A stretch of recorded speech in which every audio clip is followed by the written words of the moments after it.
আল্লাহর এক বান্দা ছিল নামাজে সেজদায়। তখন আল্লাহ রাব্বুল আলামিন তাকে ডাক দিয়ে বলে, বান্দা তুই যতই নামাজ পড়, যতই সেজদা কর, তোর জায়গা জাহান্নাম। এই কথা শুনে বান্দাটি বলল, আলহামদুলিল্লাহ।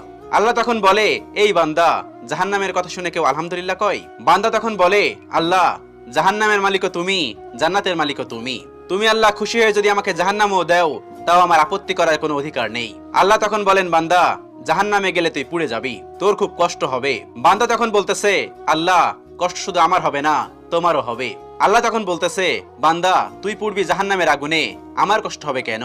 বান্দা তখন বলে, আল্লাহ, কোনো মায়ের কোল থেকে যদি কোনো বাচ্চা পানিতে পড়ে যায়, তাহলে কোনো মাই দূরে দাঁড়িয়ে থাকতে পারে না, দৌড়ে গিয়ে বাচ্চাকে কোলে নেয়। আমার বিশ্বাস ওই মায়ের চেয়ে কোটি কোটি গুণ দয়া তোমার বেশি। আমাকে জাহান্নাম দিলে তুমিও আল্লাহ শান্তি পাবে না।